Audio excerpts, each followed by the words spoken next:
Hi, Dr. Brad Bernheide, Kansas State University Game Lab, and we're here today to talk about Quar, Clash of Rifles. And it's a game designed by Josh Qualtieri of Zombiesmith Studios, and it's just an awesome, fun miniature war game that kind of breaks the mold. And I got to give Josh a lot of credit here. He's taken what he has developed as a young kid, these little Qualtieri war figures. Uh, Heard him mention that in an interview, and it's just really cool to see him share his passion project with the world now.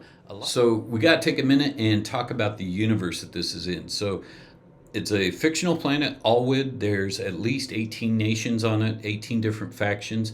But unlike 40K, they're all the same people. They're all these Quar, which are anthropomorphic aardvark type creatures. They live in an era where it's World War I technology, and they're fighting the Long War. And to make this a long story short, they've been fighting for 700 years, and most of the friction comes between the Royalists and the anti-Royalists, also known as the Crusaders. And so you have different nations fighting. But again, with the exception of some technology changes, they're all the same type of creatures. The lore is really well developed and put together. Really like it. It's a fun universe. A lot of people think this is a new game. It really isn't. It's been around since 2014, or at least the Quar miniatures have. Clash of Rifles came about. Wargames Atlantic has partnered with Zombiesmith, and they're creating this new boxed set of the game. It's really cool. It comes with everything you need to get stuck in with the basic skirmish game right from the start, and it's just a really fun game to look at. As we review games here at Kansas State University, we look at things in a rubric. It's real simple. We want to thank the guys at Little Wars TV for giving us this idea. Presentation, 20 points. Mechanics and rules, 30 points. Playability, 30 points. And troubleshooting, 20 points. And so first, let's talk about the presentation. The box comes with everything you need. It's well packaged, comes with everything you need to start playing the game. And what's really cool, I'll give some bonus points on this. On the inside cover of the box, it has some cutout scenery that you can use that really goes with the aesthetic that Josh uses when he's creating artwork for Quar. So it's really good, really clever idea. The miniatures themselves, really fun to put together.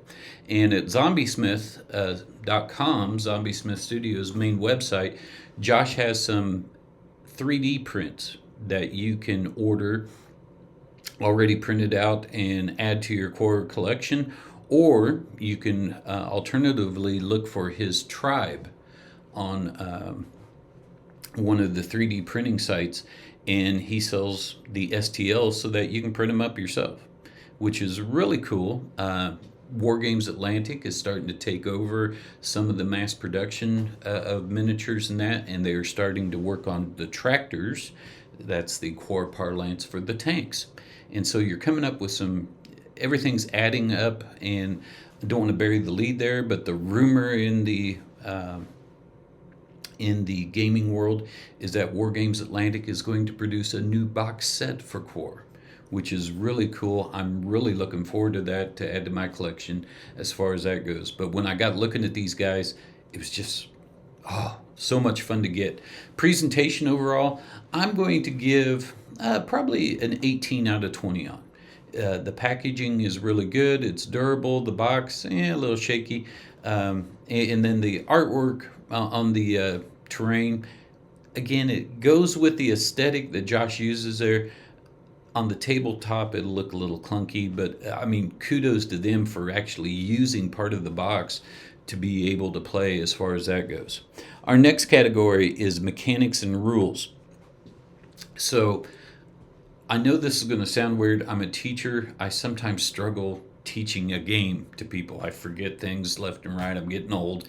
And so in teaching the three people that played today, we got into it a little bit, and it was fun.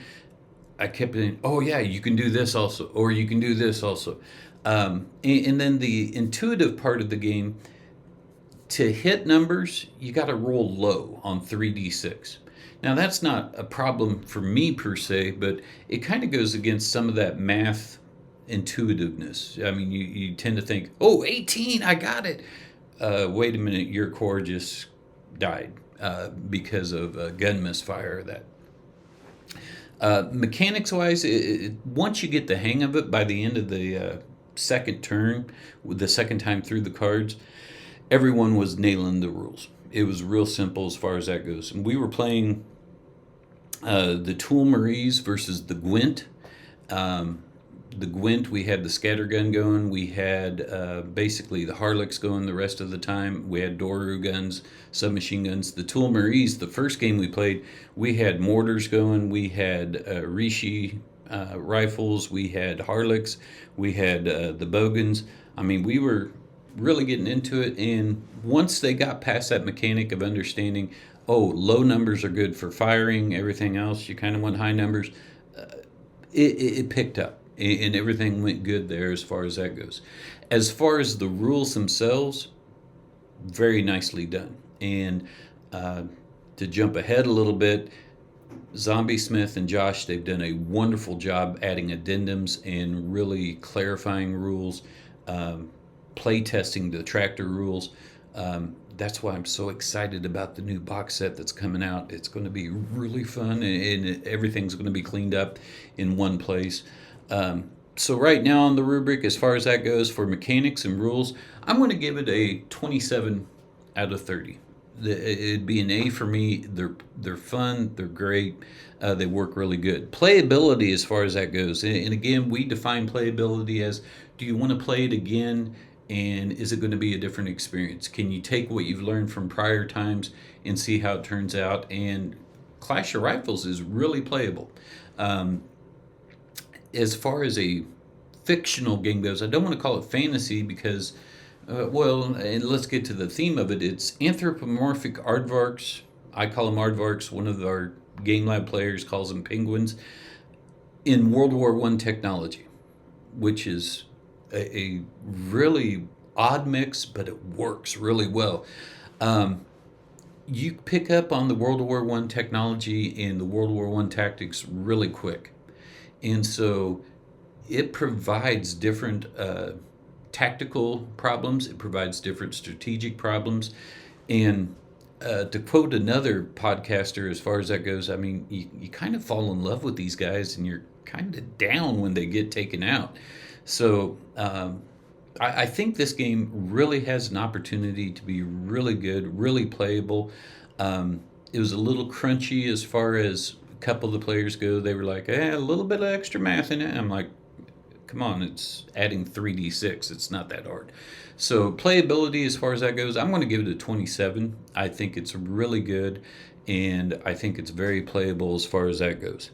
Our final part of our rubric, troubleshooting.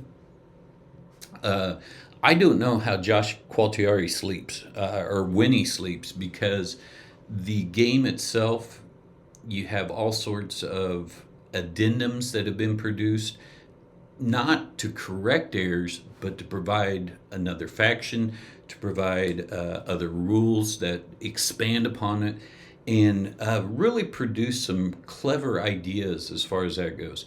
Also, Josh is on the Discord, Zombiesmith Discord, nonstop, and he is answering rules left and right. The community is wonderful. There's 2 Facebook groups out there that really provide a good support system. I mean, if you have a rules question, you'll get an answer really quick. The community that plays Quar, really strong. The support from Zombiesmith and Wargames Atlantic, really good. I'm going to give it a 20 out of 20 as far as that goes. So with that being said, our rubric, we put this together. I think I said presentation 18, 27, 27, doing some quick mental math here. Troubleshooting, I'm going to say 20 because I'm very happy with how that goes. I'd say this is a 92. Again, I'm a war gamer. I like war games. I like painting the miniatures and that. You get a lot of creativity with that. So for me, it's right up my alley as far as that goes. Your mileage might vary as far as that goes. I highly recommend give Quar a shot. Look for it. You can get it from Wargames Atlantic or Zombiesmith.